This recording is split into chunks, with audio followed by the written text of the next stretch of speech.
Good morning, friends. I'm at the historic Las Vegas, New Mexico train depot. This is where Sheriff Pat Garrett held off a lynch mob in the winter of 1880 after capturing Billy the Kid. This is not the original depot building, but this is approximately where it stood. They built this one on the same location. The tracks are right behind that building. I'm going to read to you out of Pat Garrett's book and let him tell you what happened.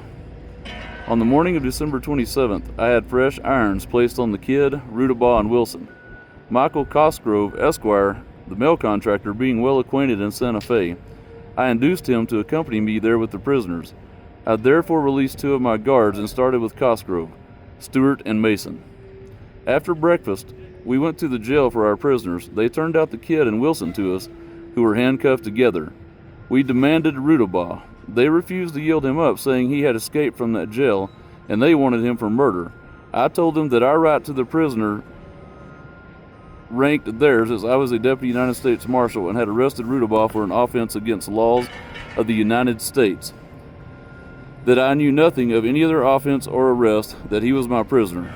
I was responsible for him and intended to have him. Stewart drew his affidavit on them, and they at last turned Rudabaugh out to us. And then he continues on here, and this is where we get into the train station incident. We had been on the train with our three prisoners but a few minutes when we noticed that a good many Mexicans scattered through the crowd were armed with rifles and revolvers and seemed considerably excited. Stewart and I concluded their object was to take Rudabaugh off the train. I asked Stewart if we should make a fight for it. He said we would, of course. I said, let's make a good one. We felt sure they intended. I'm going to turn the page here. Doing this one-handed, so bear with me.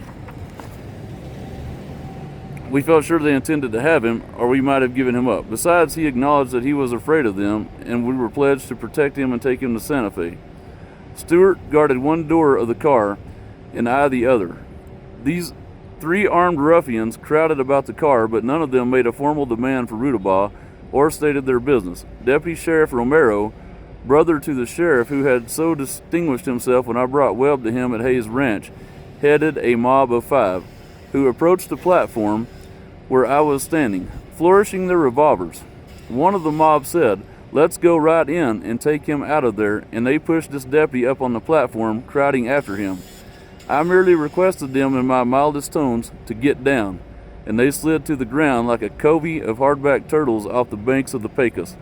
They did not seem at all frightened, but modest and bashful-like. Rudabaugh was excited. The Kid and Wilson seemed unconcerned.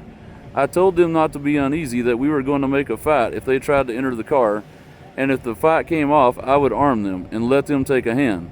The Kid's eyes glistened as he said, all right, Pat, all I want is a 6-shooter. There is no danger, though.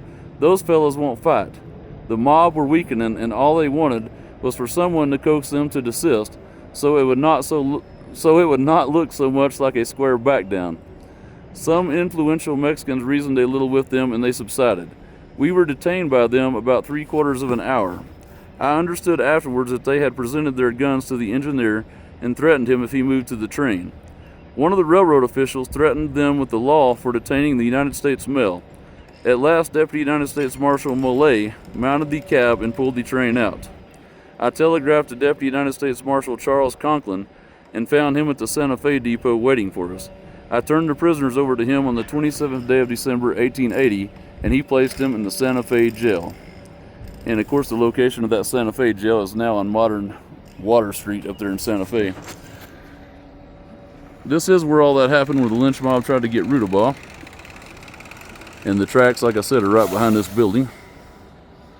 I'll walk just a little closer where you can see it.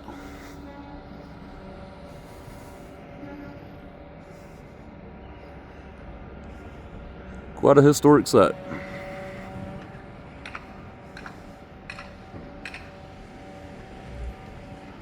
And you can see the train tracks back off in that vicinity back over there. So obviously I have no way of knowing exactly where this incident took place, but I did talk to the folks in the visitor center, and they did confirm that the original depot, the old wood structure that was here in 1880, set pretty much on this same location. So I would say we're within probably a couple hundred yards of where the incident we just read about happened. I hope you enjoyed this tour of the famous attempted lynching location of Dave Rudabaugh. And of course, Billy the Kid was on the train with him. Have a blessed day.